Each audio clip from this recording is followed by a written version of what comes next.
Nahajamo se na skupinski razstavi, ki nosi naslov Čuču Madafaka, na kateri se predstavljajo Žiga Kariš, Ron Preinfalk in pa Denis Kraškovič. Razstava je naslov dobila, oziroma se navezuje nekako na ta poznan, zdaj že malo zastarel skoraj, da internetni mim, ki nekako ilustrira nek zelo sproščen, pozitivno naravnan prizor iz kakšnega filma ali pa resničnega življenja, ali pa gre za kakšno fotografijo. Potem naslednja fotografija je pa podoba neke ogromne, težke lokomotive, ki se izza vogala približuje z namenom, da uniči in raztrešči to lepo idilo, ki je bila torej na prejšnji sliki. Tako da to je neko izhodišče bilo za naslov. Torej nekaj, kar je zelo intenzivno in te preseneti iznenada. Namreč razstava je precej nenavadna in na prvi pogled združuje avtorje, ki nimajo veliko skupnega. Nek ta udaren in drzen naslov, ki se navezuje na spletno kulturo, nekako povzame prvi vtis, ki ga gledalec dobi na tej razstavi. Torej, če začnemo kar z Denisom Kraškovičem. Denis Kraškovič se predstavlja z 2 serijama manjših kiparskih del. On je sicer poznan po mogoče malo večjih javnih plastikah, naprimer v Zagrebu, pred Zagrebško areno je nek mrož moder pa neko veliko modro jagnje. V Sloveniji pa recimo poznamo tiste velike sanke v Kočevju pri Rinži in pa velike hlebce kruha pri Kostanjevici na Krki.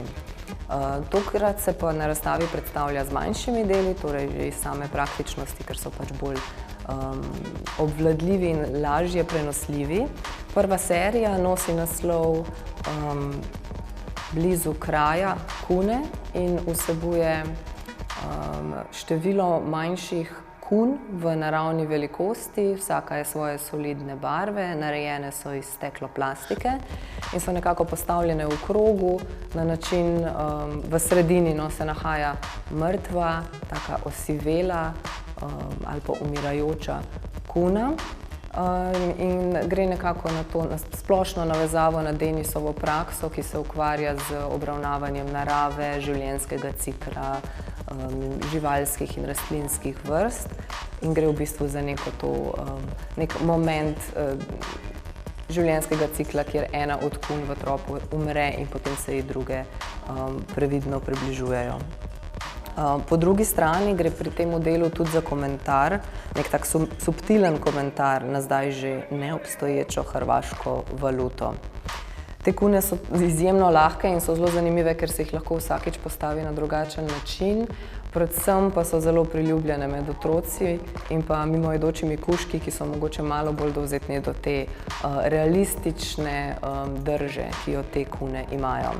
Naslednja serija, ki jo predstavlja Denis, pa je v bistvu en izsek iz večje skupine plastike, imenovane kritično ogrožene vrste in gre dejansko za manjše kipce kritično ogroženih živalskih in rastlinskih vrst. Tukaj na razstavi lahko najdemo pajka, polža, en kaktus, eno vrsto krokodila pa še nekaj parih živali.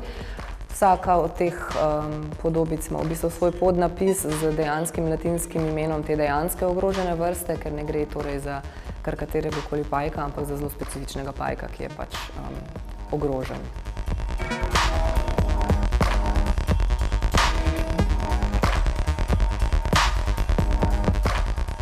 Potem je tukaj še Žiga Kariš, ki v resnici predstavlja pregledne razstave, namreč gre za izsek razstave, ki jo je Žiga že predstavljal v Bežigrajski galeriji lani. Razstava je imela naslov Nos in kljun in kar sva naredila je, da sva v bistvu naredila sva nek izbor posameznih slikarskih del in risb, ki sva jih na to največjo steno v galeriji umestila na način, da funkcionira zdaj kot eno delo. Tako da v bistvu gre za neko skupno kompozicijo sestavljenih nekako iz prejšnje razstave. Delo nosi naslov Lepa reč, spet nos, s čimer se Žiga Kariš navezuje na razstavo, ki je bila prejšnja, torej v tem galerijskem prostoru, ko je razstavljal Arjan Pregl in je naslov njegove razstave bila Lepa reč. Tako da se v bistvu nekako konceptualno navezuje na neko sosledje razstav, ne samo svoje, ki je bila v Bežigradu, ampak tudi te, ki je bila že prej v galeriji Y. Vsebinsko se delo navezuje na preupraševanje in raziskovanje simbolike nosu in kljuna v odnosu do preteklih, pa tudi aktualnih zgodovinsko-političnih konotacij. Nekatera dela so za potrebe te kompozicije zarotirana, zavrtena recimo za 90 stopinj, ker je mišljeno, da se to 8-metrsko delo razume kot celoto, kot eno Žigatovo delo.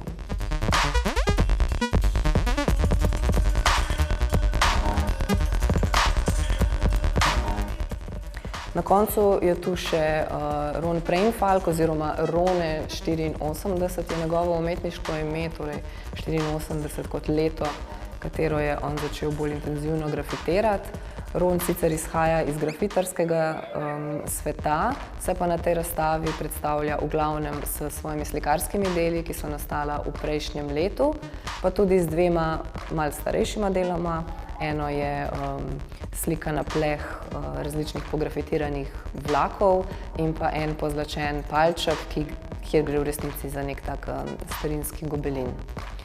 Razstavljene so tudi risbe, ker gre za nekako sosledje načina ustvarjanja, njegovega raziskovanja in eksperimentiranja pred nastankom mogoče kakšne slike. Glavna zvezda razstave pa so seveda grafiti, ki se nahajajo na steklu na zunanji strani galerije. Gre za dva grafita, ki sta narejena v zelo taki klasični grafitarski maniri, ki je značilna za Rona. Gre pa za zanimivost v smislu, da je grafit na steklu, kar pomeni, da se ga lahko v bistvu opazuje iz zunanje in notranje strani. Še posebej zanimivo je, ko je torej zunaj tema in notri svetlo. Gre za neko tako oblikovno zanimivost, kako se barve obnašajo in mogoče kako se znotranje stvari vidi, tudi kakšne stvari, ki so bile preslikane, ko je prišlo do kakšne napake ali pa do kakšne menjave motiva. V svojem delu se Rone predvsem navdušuje pri kakšnih drugih avtorjih, recimo tokrat na razstavi vidimo veliko zametkov, mogoče nekega Disneyja tudi, neke oči teh zajčkov in Miki Mišk.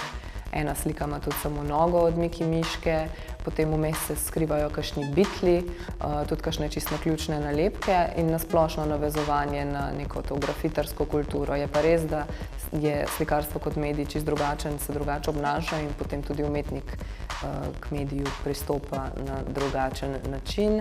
Gre pa v glavnem za izredno barvita dela, večkrat preslikana z umeščanjem različnih ostalih tehnik, kot so risba, kreda, nalepke, kolaži in tako naprej.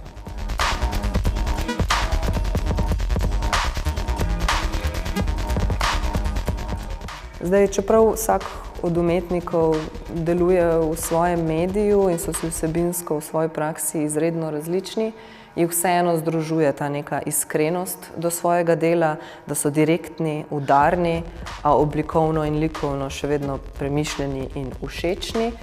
Žiga Kariš s svojo konceptualnostjo in poigravanjem z umetniškimi in zgodovinskimi referencami, potem Rone s surovostjo grafitarskega izhodišča, neko to neobremenjenostjo in nezadrževanjem pri produciranju del, in pa Denis, ki k delu pristopa nekoliko bolj na nežen način in je naravnan malo bolj pozitivno, ampak zato nič manj iskreno. Na razstavi se nahaja tudi nekaj easter eggov ali tako imenovanih perhov, kjer so posamezna likovna dela skrita za kakšnimi vogali na okenskih policah. Gre za neka nekonvencionalna razstavna mesta, da gre v bistvu za nek morebiti šok, morebiti zabavo ali pa tudi igro za obiskovalca.